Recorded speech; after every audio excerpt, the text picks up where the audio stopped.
الحمد لله رب العالمين اللهم صل على محمد وعلى آل محمد كما صليت على إبراهيم وعلى آل إبراهيم إنك حميد مجيد اللهم بارك على محمد وعلى آل محمد كما باركت على إبراهيم وعلى آل إبراهيم إنك حميد مجيد اللهم علمنا ما ينفعنا وانفعنا بما علمتنا وزدنا علما اللهم اجعل ما تعلمناه حجة لنا لا علينا. We praise Allah, the Lord of everything in existence. We ask Him to bless the Messenger Muhammad, to elevate his mention and rank, and to shower him with protection and grace, along with his family and his righteous followers, as he did with Ibrahim, his family and righteous followers in the past.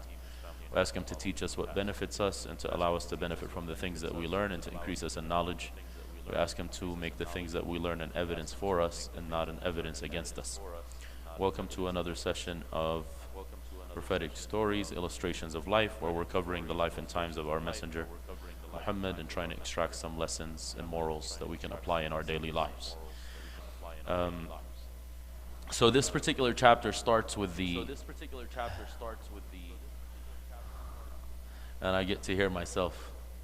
If it wasn't scary enough the first time around, I get to hear my echo. Bismillah. Yeah, that's better.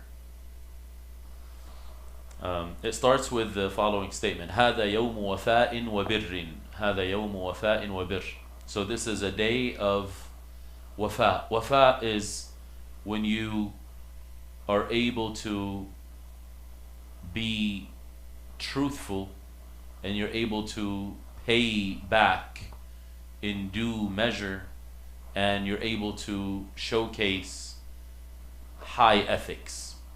Now, this is a person, we're going to hear what the story is about, but he's hearing this statement as he was in the middle of a battle. He was in between several knights that are on horseback, and somebody was shouting at him and telling him, this is a document that belongs to you. This is a document that belongs to you. Now, this document was from 8 years earlier. The document that is presented to this man was from 8 years ago, and he still recalls that particular event and what happened therein. And whatever he was promised took place exactly as he was promised it. So this man was not even from Quraysh. This man was from Arabia, but he was from a tribe called Bani Mudlij. Bani Mudlij lived in a city called Qudayd. Now, this city and these peoples were told that there is a bounty on Muhammad sallallahu alaihi wasallam. Quraysh had announced in the surrounding areas that whoever is able to arrest Muhammad, we will give him 100 camels. 100 camels is something unheard of. That's great richness. And so that's for Muhammad's head, and another 100 for Abu Bakr's head. So that's 200 camels for whoever is able to kill them or arrest them. So this tells us this is way back in Mecca, in the era where the Messenger ﷺ and his community were facing persecution and they were under siege. And finally, when God permitted him to migrate, he's able to leave the city of Mecca and travel to Medina. This is the time of the migration. And this person was an Arab, and he was a Bedouin. The nomads of Arabia, they didn't really have many resources. So that's why they constantly engage in warfare, because what they would do is they would take the spoils of war from their enemies. So this person found this as an opportunity. This is basically like an investment. We already go to battle, but instead of me sharing the spoils of war with other people, I just got to grab 2 people, and I got this great bounty. So basically, that's one thing. On top of it, again, for the people at the time, the most prized possession was camels. So it's right now when you're a car dealer and you got 100 cars in your lot, you're considered pretty well off. So having 100 camels was basically similar to that. But not only did they like camels just because of their worth but they also enjoyed them. Those were animals that they really took great pride in, and they enjoyed having them. So he's really looking forward to this. And one time, basically, he was sitting with his people, and an announcement was made, and that announcement was, I swear by God that I saw 3 individuals walking, and they were walking on the coastal highway. So now when the Prophet ﷺ, he migrated, what he ended up doing was they hired a expert desert tour guide. And the expert tour guide was not a Muslim. He was a pagan, just like most of Arabia at the time. But kana khirritan, which means an expert in the different paths and the different roads. Now, the people of Mecca already traveled constantly up north and down south, and they had specific caravan roads. The Prophet's migration path was way different, and that was done by design, that was strategy. And of course, the Prophet would not have done that by himself. He had an expert to lead him. So basically, they saw them on the coastal highway. And this guy said, I think it's Muhammad and his friends, which is basically Abu Bakr and then the guide. That's the 3 people. So basically, this man, when he heard this announcement, immediately he recognizes that they did not go in the regular path that people are used to. They didn't go on the caravan road. They went on the coastal road. The coast, because basically Mecca and Medina both fall into the Hijaz region, which is Western Arabia, and it's a mountainous region, but right after that you have the coast of the Red Sea. And the point behind that was so they don't have people running after them. So he recognized, because of his intelligence, that this is an opportunity for me to go, and nobody's going to share in this bounty with me. So basically, he signaled to the guy who made the announcement to shut up, because he doesn't want everybody to find out what's going on. He sees this as an opportunity. He's like, kill it, right? Okay, I got you. You don't need to tell anybody else. And then he announces, he's like, no, that's not them. It's not them. It's so and so and so and so. Basically, he knows people that had traveled, and he calls their names out. He's like, they came out, and they were looking for something that they lost. They were looking for an animal that had gone astray that belonged to them. So the man who made the original announcement said, he says, possibly, you're right. And basically, what did he just do? He made everybody else relax and not get so anxious or get excited about the bounty. He sits with them like everybody else for a little bit, so he doesn't attract their attention by immediately standing up and going. It's like somebody says there is a sale, right? And then you come inside and you're like, no, that's a false alarm. And then in a few minutes, you just make everybody relax, and then you go and you get the sale. So then he goes to his house, and he instructs one of his servants, and he said, prepare my horse and put it behind a particular hill that was there so it doesn't attract any attention. And he goes from behind his house. He doesn't go from the front door. He goes from the back. And he wore his armor. He put his weapons. And he takes his arrows and his bow. And then he also does something which they used to constantly do, which is cast lots.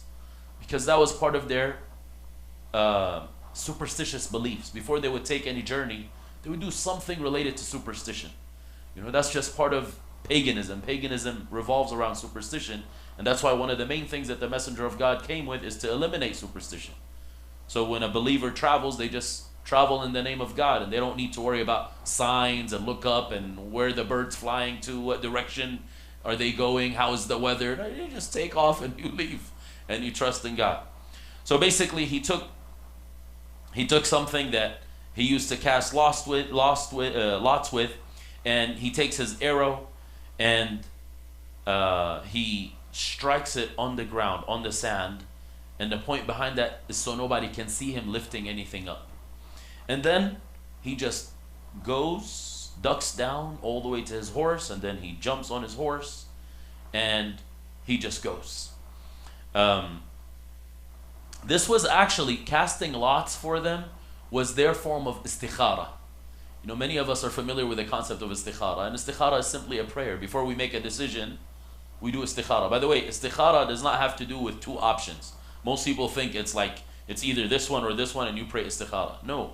The way the Prophet taught istikhara is if one of you desires to do anything, then perform this istikhara prayer. And istikhara means to seek out the best in any decision that you make. Talabul khiyara. So basically to choose the best and to make sure that whatever comes out as a result is the best thing possible for you. So again, Islam came to eliminate that. So whenever we talk about superstition, we have something that eliminates that, which is called istikhara, which is a simple prayer. You perform 2 rak'ahs, and after the 2 rak'ahs you make a prayer and you ask Allah, if this thing is good for me, then facilitate it for me, and if it's bad for me, then eliminate it from my path. Straightforward. So basically, when he cast lots, the arrow that so they used to do so with arrows. So the arrow that he picked up is the one that would cause him to be superstitious, the pessimistic one, the one that says don't go out. But he's like, you know what, although I believe in this stuff, but there's 200 camels waiting for me. Forget this. And that's what happens with people of superstition. You know, they don't actually have a very sound belief to rely on. So there was conflict of interest. Do I rely on my superstitious belief, or do I go wait for that bounty that's awaiting for me? So he basically put that superstitious belief to the side. So sometimes beliefs that are not built on solid foundation, they can be eliminated in a moment's time when there is a conflict of interest. So basically, he decided, you know what, I don't care about this lottery that I just lost, basically. He gets on his horse and he starts racing. He starts racing as fast as he can go, and until he saw them at a distance. So he saw this group of people, the 3 individuals that are traveling, and he gets close enough to them that he can hear the recitation of Rasulullah sallallahu alaihi wasallam. The Messenger of God was reciting Quran. Again, this teaches us, part of his tradition is that when he's traveling, he's engaged in worshiping his Lord. He would make dua, he would make dhikr, he would recite Quran. That's something that people should do when they travel. When we're riding in our vehicles, again, we drive a lot, right? We're constantly traveling in this area. So whenever you're doing that, either listen to the Quran or recite Quran if you have it memorized. If you don't want to recite, then just make dhikr. Say subhanallah, walhamdulillah, wa la ilaha illallah, wallahu akbar. And you don't even recognize, or you don't even realize how fast the time goes. You may have a journey for an hour, but you can do your whole wird for the day, and it's your spiritual protection and your spiritual immunity, and you didn't lose anything. You didn't lose any appointment time. You didn't lose any time out of work. You're actually just utilizing and making the most out of your traffic day, and you can do so much. Our day, our time is so limited that if you don't set time for your religious obligations, you're not going to have time for them. Something else is going to come and take it. At any rate, he heard the Messenger of God reciting, but the Messenger of God, one of his traditions was that, especially in this journey, now this journey he's running for his life, and he recognizes that there is a bounty on his head, and that they're looking for him and they want him dead. You know, it's like a wanted man, but they'd realize to get him dead instead of alive. He would not turn back. You know, when people tell you, watch your back, the Messenger of God did not watch his back. His sunnah was that he would walk straight. And that if somebody called him, out of his etiquette and his manners, he wouldn't just turn his face to the person. He would turn his whole body all the way around to give people his undivided attention. Sallallahu alayhi wa alihi wa sallam. But Abu Bakr now was so concerned with the well-being of the Messenger, he was constantly watching his back. Because he knew people are after us, and basically, whether we realize it or not, somebody's gonna catch up to us. So Abu Bakr says, "O Messenger of God, there is one of the people right behind us chasing after us." So then the Messenger tells them the following. And we've heard this quote before, but most people are familiar with this quote whenever they were in the cave, in the beginning of the journey. You know, in the beginning of the journey, they spent 3 days in Ghar Thawr, which was the south side of Mecca. To trick the people, they didn't go north, although Medina is up north. They went south, and then they took this coastal freeway instead of the typical caravan road. So they stayed there, and in there, when they came and they approached them, and again, the cave was situated in a way, most people think of a cave as like a room in the mountain.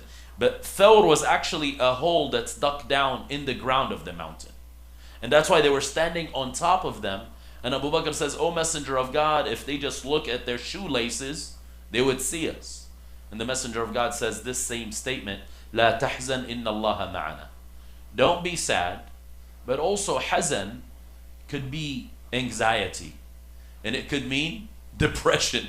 Because when you feel like somebody's going to get you, there's not much to be hopeful for. So he's like, don't feel down and don't be depressed. Don't be anxious because God is with us. Then in this instance, so constantly he believes in this. This is not a one-off thing that, you just say it in the cave. The Messenger of God realized that God is constantly watching over him. And that's why when he said this, he believed in it. So then he makes another dua. So he says, don't be sad right now. Although the guy is right after them, right behind them, chasing after them on horseback, he says, Allahumma kfinahu bima shit. Allahumma asra'hu. He says a very beautiful dua. He says, oh God, take care of him in whatever way you see fit. And I ask you to bring him down, to knock him down. Sara' is when you fall off or you basically get defeated in a wrestling match. When you get overdone by somebody who's more powerful than you. And all of a sudden this horse, this Arabian horse that was sprinting and going straight across the desert, all of a sudden started sinking down in the sand. Now earlier we said, because the sand of Arabia, it's not all, sand dunes. Because that's what people imagine, they see the Great Saharas and like that's how it looks. In the Hijaz area, it's actually very solid. It's rocky ground because it's volcanic valleys. So earlier when the horse was going, it's like basically all solid ground. And all of a sudden now, the horse's feet are sinking in the sand all the way down to the horse's chest. As if it was going down through some mud. What do they call it? Quicksand, right? But this is not quicksand because the messenger just passed by it. Quicksand doesn't formulate all of a sudden like that. They had just walked right in front of him and they didn't have quicksand with them. But all of a sudden now, this particular horse is sinking. And then the person on horseback, he falls down. Which is this is the prayer of the messenger being answered on the spot. So that was another thing, that the messengers, when they pray to God, they pray with conviction and their prayers get answered. So this man is shocked. He cannot believe what just happened. He's looking at his horse in utter disbelief. Like he's got his mouth open. He's like, what just happened right now? I can't even believe what just happened. He's like, my horse is sinking in the middle of the desert. This is not heard of. And he's like, and I know this ground. He's a local. He's not somebody like, when we say nomads, it means they know the roads that they travel on. They're not going to get lost. And he knew that we were on solid ground. How did this happen? So he recognized immediately this guy's prayer was answered on the spot. So he calls out and he says, Ya Muhammad, Inni qad alimtu anna hadha amaluk. Look, I'm convinced this is something you did. Right? So immediately, all of a sudden, although this guy is a disbeliever, he's a pagan, but something is waking him up right now. And he says, وَأَنَّكَ قَدْ دَعَوْتَ عَلَيْهِ. He's like, I realize that you prayed against me. You just cursed me. فَادْعُ اللَّهَ أَنْ يُخَلِّصَنِي مِمَّا أَنَا فِيهِ فَوَاللَّهِ لَا أَسُوءُكُمَا. He says, I ask you to ask God, because these people, the pagans of Arabia, believed in God. Their problem was their belief system had been corrupted and switched. But they were not atheists. They believed in God. They believed in a supreme being. But unfortunately, they had changed up the belief system that Abraham left the people of Arabia with. And that was the issue. And part of the task of the Messenger of God was to revive that original belief that only God is in charge, only God is in control, and God is the one that deserves devotion and worship. So he says, pray to God to save me from what I find myself in, and I swear by God that I won't bring you guys any harm. I'm not going to hurt you. وَلَا يَأْتِيكُم مِّنِّي شَيْءٌ تَكْرَهُونَهُ. You're not going to see any harm coming from my side. فَدَعَى لَهُ رَسُولُ اللَّهِ صَلَّى اللَّهُ عَلَيْهِ وَسَلَّمَ. He's like, at that moment, the Messenger of God prayed for him. What do you think he prayed for? Oh God, relieve him of what he's in. Right? He's going through difficulty, relieve him of that difficulty. And all of a sudden the horse stands up and starts getting excited when the feet came off of the earth. It says that this is a guy, he's witnessing this because he narrates the story. He says, I witnessed smoke coming down from underneath my horse all the way up to the sky, looking like a hurricane, looking like a tornado. I'sar. You guys have been going through some winds, right? Right? The Prophet ﷺ, whenever the wind would pick up, he would constantly get moved. His facial expressions would change. And he would make dua, oh Allah, I ask you for the best of what this wind brings. And I ask you protection from the evil that it may bring.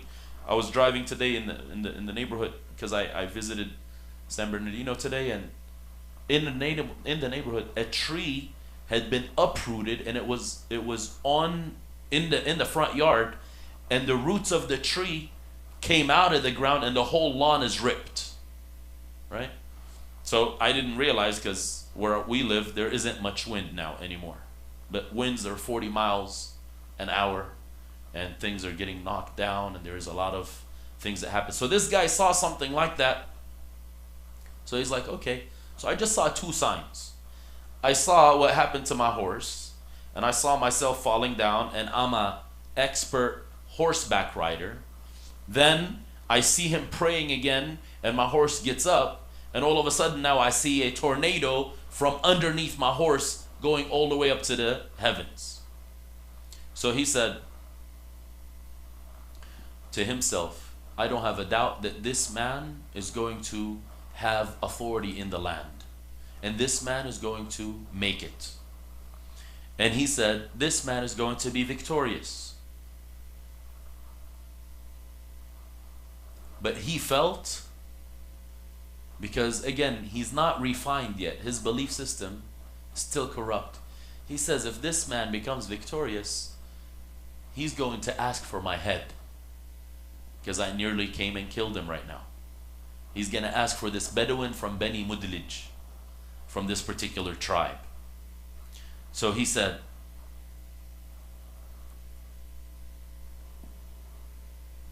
I want to make sure to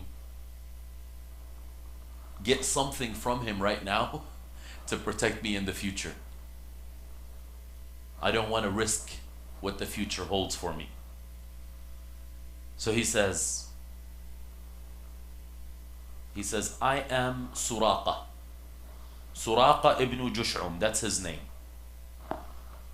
And he says, please allow me to speak to you. So then the Messenger sallallahu alaihi wasallam told Abu Bakr, why don't you tell him what is it that he wants from us? So Suraqa said, I want you to write down a document for me, to make a promise that will be a sign for me to see in the future, a sign for me to have protection. Basically, I want immunity. I want you to write a document that spares me from any consequence of my action right now. So they stopped, and he came all the way to them. Then the Messenger of God sallallahu alaihi wasallam said, your people have promised you to give you this bounty. He says, why don't you tell them?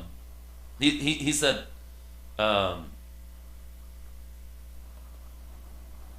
he says to the Messenger of God, now this is Suraqa speaking, he says, your people have a bounty on your head. And he reports back to them fully, and he says, this is what people are talking about. And he says, do you guys want food? Do you want drink? Do you want something for the trip? And they refuse to take anything from him. He's like, you guys are going to come across some of my animals. You're going to come across some of my sheep, because he's a Bedouin, so he's got property in the desert. He's like, you guys are going to come by my camels and my sheep. Take whatever you want of it. So then the Messenger of God sallallahu alaihi wasallam says, we have no need for any of your stuff. So he asks him, and he says, ask me for anything. Just give me some instruction. He says, just don't expose us. أخف عنا ولا تتركن أحدا يلحق بنا. He says, just don't expose us and don't allow anyone to chase after us. That's all we request. Then he gives instruction to Amir ibn Fuhayra. Amir is who? Is the expert guide. He says, write down a document for him in whatever they can find. Of course, they didn't have paper at that time. So whenever we hear this word, because again, he says, uktub li kitaban. So if we're going to have a literal translation of this, it would say, write a book for me. Because that's how they translate kitab. But in Arabic, kitab is any document that's written is called a kitab. One piece of paper, if this sheet, I decide to write something on it, it becomes a kitab. The board is called a kitab. Any written document is a kitab. In fact, kitab in Arabic simply means to bring words together. Whether they're spoken words or written words. That's called a kitab. So basically they had something made out of leather and they wrote on it. And then he gave it to him. So the man put it in his arrow basket. And he goes back. And whenever he sees somebody on that way, he tells them, go back. There's no need for you to go. Because I've already checked out that area and there's no one there. He's like, you guys know I'm an expert in this area and I've already checked it out and I've surveyed it and nobody's there. So then basically whoever decides to go that path turns around and goes somewhere else. These years pass by very quickly. The Messenger of God ﷺ now migrates to Medina. He's established in Medina and people are hearing the news. Throughout this road trip, and basically those tribes between Mecca and Medina, they were hearing the news that this man established himself. He's got a community that's protecting him. People are embracing his faith. All the way until Mecca was conquered. 8 years later, basically there's the conquest of Mecca. And the Muslims now all of a sudden have authority all over Arabia. Then shortly after, one of the biggest tribes called Hawazin is also defeated. Hawazin and Hunayn. Both of these events are mentioned in the Quran. Hunayn is mentioned in the Quran and the conquest of Mecca is mentioned in the Quran. And then he also lays Ta'if under siege. Ta'if was the city that kicked him out. Before he migrated to Medina, he went to them because he thought, my people don't accept me, so I'm going to go there and call these people to God. And they really mistreated him. So this news now is people are embracing Islam.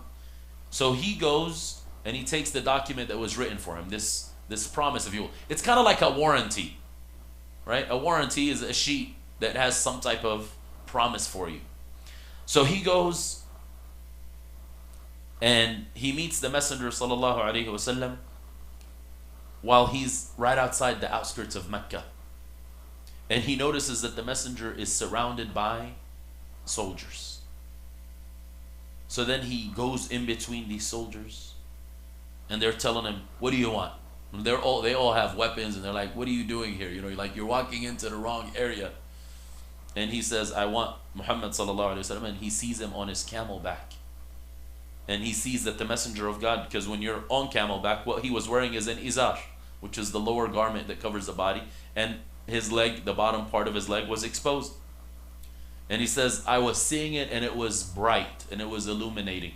And that's how they would describe the Messenger of God. Of course, he had physical beauty, sallallahu alaihi wasallam.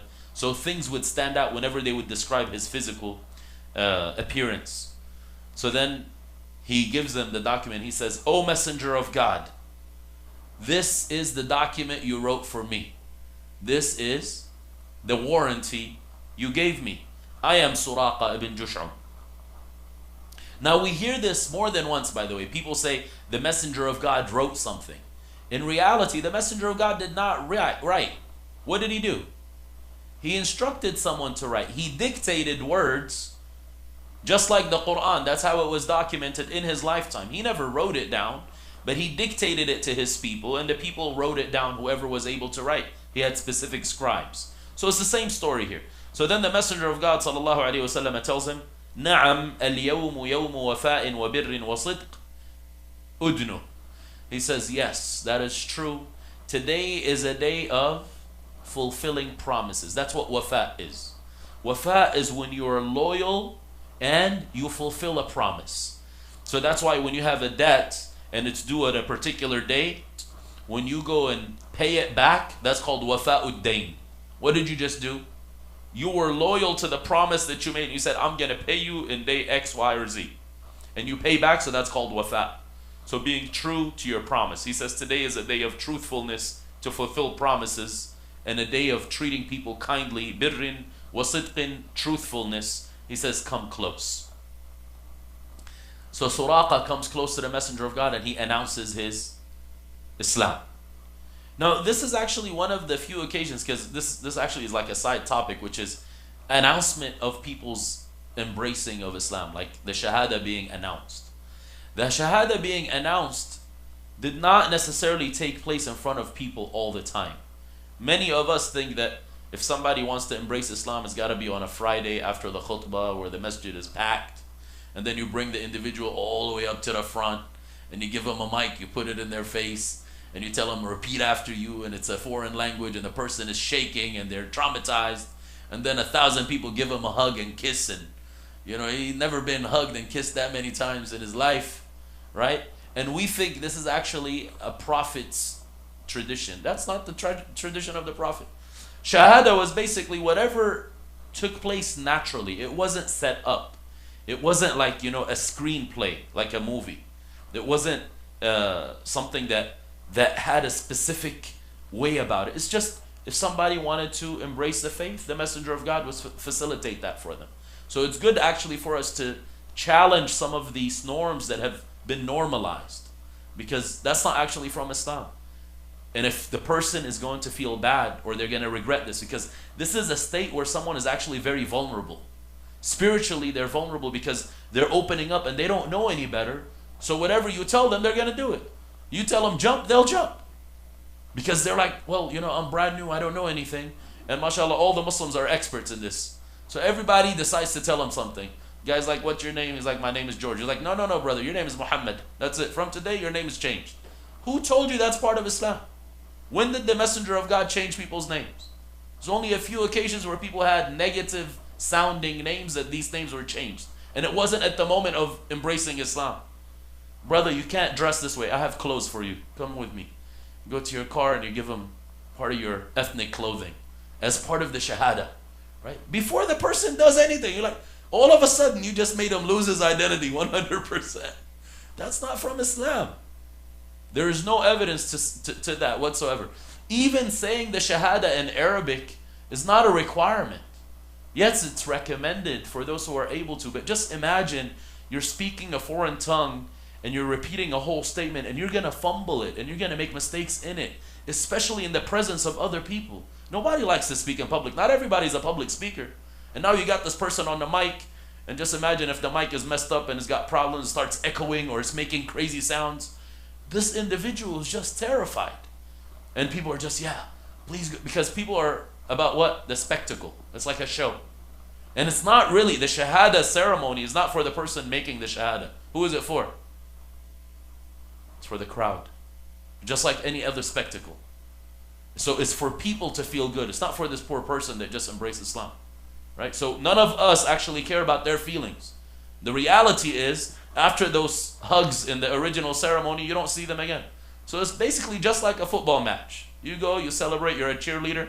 You don't have a relationship with the teams. They're just performers. But it made you feel good. Oh, okay, this is proof that Islam is the truth. Islam is the fastest growing religion in the world. What's your proof? Well, every week we have a Shahada in our mosque. Where are these people after a couple of weeks? I don't know. They made Shahada. Did you realize they left? They came in from one door. It's a revolving door story. They come in from one door, they leave out the other. It's not a community. There's no support. There's no love. May Allah protect us and guide us to show what the Messenger of God showed these people. But anyway, this guy Suraqa now embraces Islam in front of people. And he recognizes, like, he had a lot of emotions at this moment. Like, just imagine, what is his interaction with the Messenger of God? He knows two things. He's like, look, I nearly got close to this guy and I was about to get 200 camels. And in the middle of the desert, I saw these miracles happen before my eyes. He made me a promise and he's fulfilling his promise today. He didn't say this Bedouin was chasing after me, get him right now, arrest him. Because that's what people typically do when they're weak. They may be able to forgive, but when they have strength and power, it's very difficult for them to forgive. So he's having a lot of things, and at the same time he's amazed, he's almost in shock, and he has this awe of the messenger of God that's right in front of him. So then he wanted to ask for something, and he's like, "Oh, messenger of God,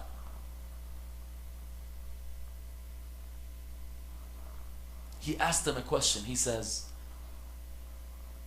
if I see a lost camel that's coming to drink from the water of my camels, right? I prepared some water for my own camels, and this random camel comes in and it's lost. It's not my property.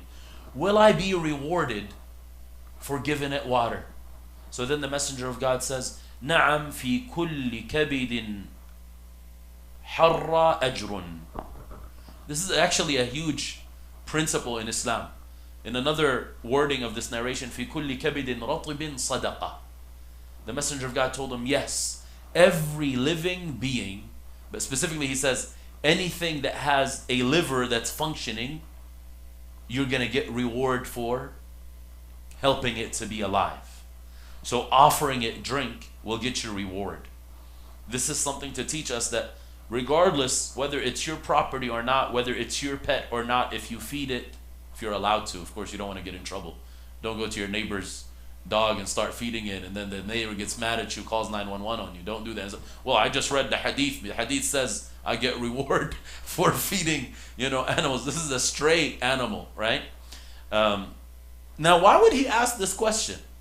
Because he sees everyone is asking the messenger of God questions. During Hajj, everyone has questions. So he's like, I feel lost. I got all these emotions. But what is his environment? It's camels.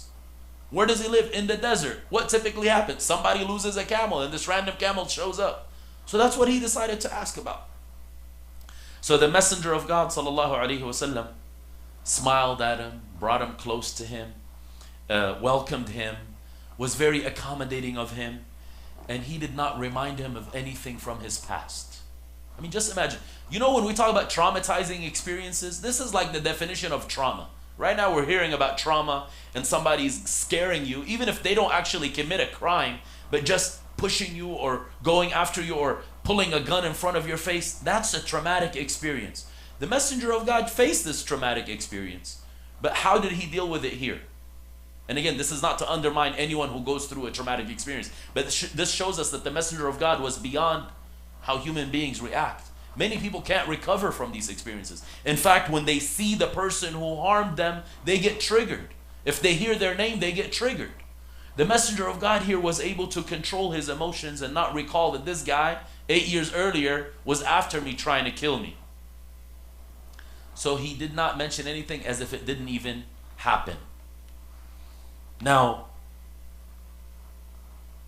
this person had no doubt that in that moment, I no longer need this warranty because of the reaction of the messenger of God, right?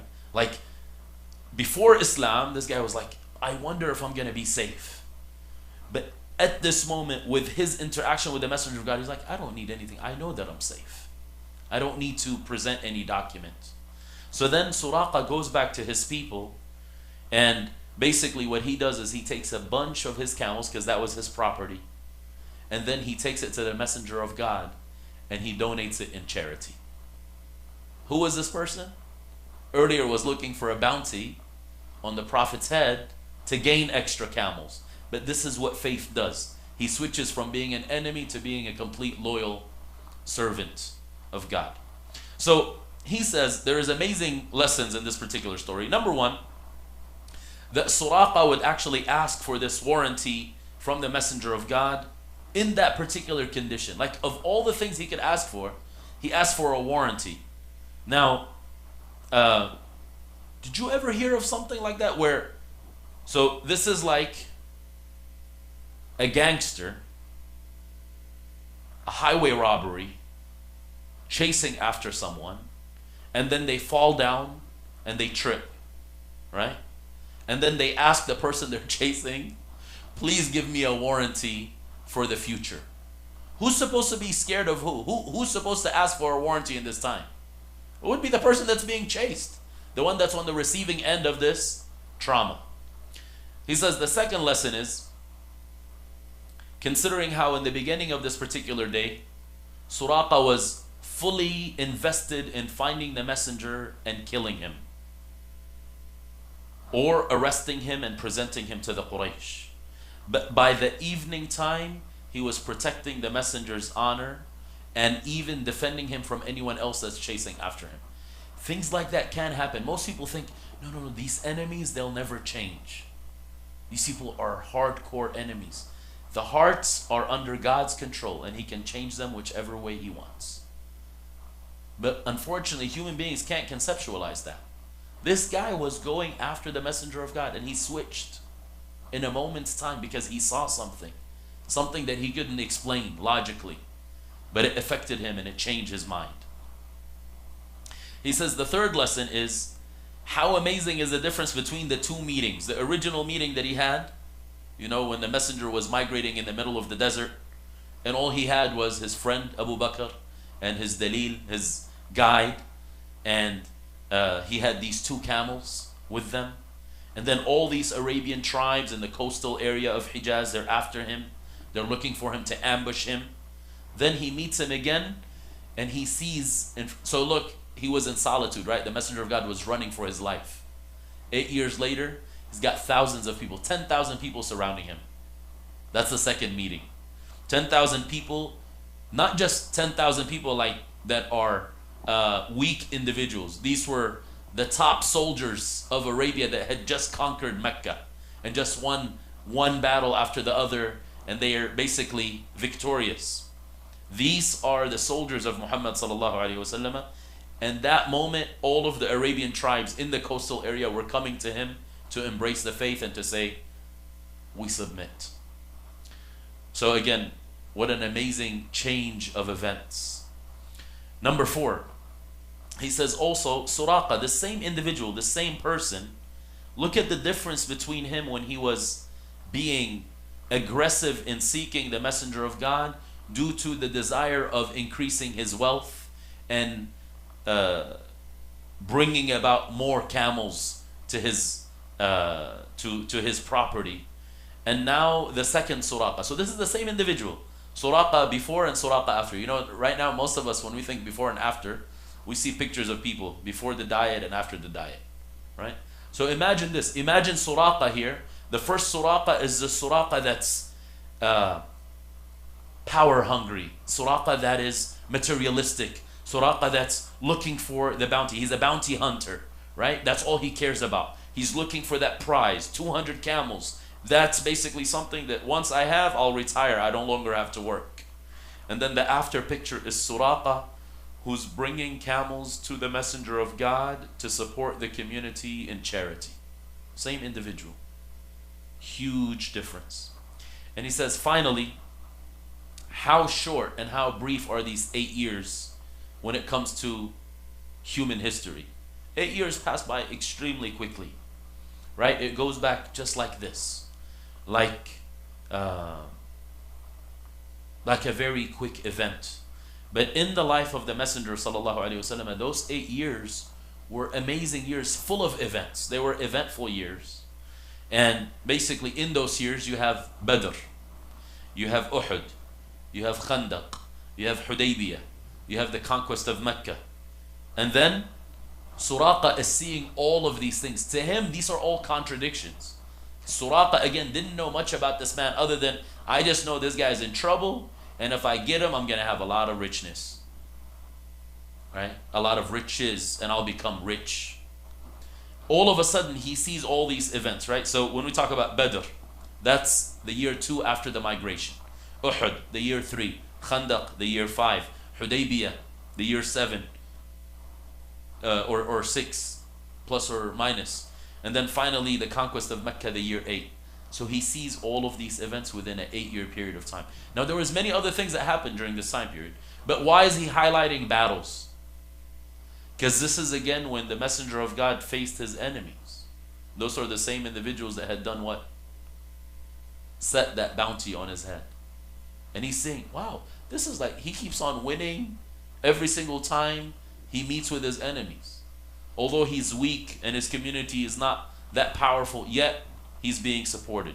So again, this shows us that um, the way humans operate and the way God operates is completely different.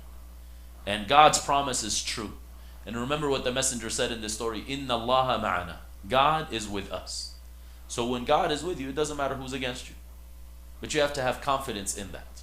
You have to actually be convinced in that promise of God. And you have to be constantly with God. So remember, just a few things, a few lessons.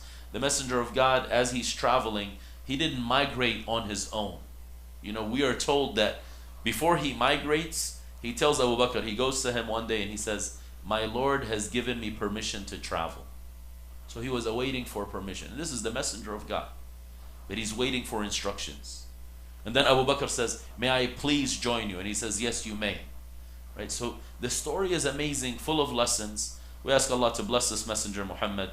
And you know, Suraqa, what's interesting about Suraqa is there is some other event that most people know about Suraqa, which is way later on after the Prophet passes away. And Suraqa basically is gifted something as an old man. He's gifted some jewelry that belonged to the king of Persia, right? Because that was, again, another thing that he may have been promised. Again, as far as the authenticity of that story or not, I would have to research it. But that's what most people know Suraqa as. Because they announced after Persia was dominated, the spoils of war and the property of the king, and they took certain things from the king's property and they said, this was preserved specifically for Suraqa. So again, the promise of the messenger of God is true. He fulfilled his promises. We ask Allah to make us of those who fulfill their promises. So Kitabu Aman is the document today, or the lesson today, which is a warranty, right? A warranty of protection. We ask Allah to bless the messenger Muhammad. Allahumma salli ala Muhammadin wa ala ali Muhammad. كما صليت على إبراهيم وعلى آل إبراهيم إنك حميد مجيد اللهم بارك على محمد وعلى آل محمد كما باركت على إبراهيم وعلى آل إبراهيم إنك حميد مجيد ربنا آتنا في الدنيا حسنة وفي الآخرة حسنة وقنا عذاب النار. We ask Allah to give us the best of this life and the best of the next life and to protect us from the fire. اللهم أعنا على ذكرك وشكرك وحسن عبادتك. We ask Allah to help us to remember you and to mention you at all times, to be grateful to you for all your blessings, and to worship you in the best of ways and the most excellent of manners according to the way shown by your messenger Muhammad. We ask you, Allah, to make us of those who fulfill their promises as our messenger of God fulfilled his promise. We ask you not to make us blinded by power, by authority, by wealth, where we are not able to fulfill promises that we made when we were in a state of weakness, in a state of poverty, in a state of persecution. We ask you, Allah, to make us upright. We ask you to make us of those who follow the best of the speech that they hear. اجعلنا ممن يستمعون القول فيتبعون أحسنه. We ask you, Allah, to show us the truth as truth and to guide us to follow it, show us falsehood as falsehood, and to keep us away from it, and don't make things ambiguous for us where we will be led astray. اللهم أرنا الحق حقا وارزقنا اتباعه وأرنا الباطل باطلا وارزقنا اجتنابه ولا تجعله ملتبسا علينا فنضل. We ask you to bless the messenger Muhammad, to elevate his mention and rank, and to shower him with protection and grace, along with his family and his righteous followers, as he did with Ibrahim, his family and righteous followers in the past. سبحانك اللهم وبحمدك أشهد أن لا إله إلا أنت أستغفرك وأتوب إليك. Allah is far above any imperfection. We testify that he is the only one deserving of worship. We praise him, we seek his forgiveness, and we repent to him. Wassalamu alaikum wa rahmatullahi wa barakatuh.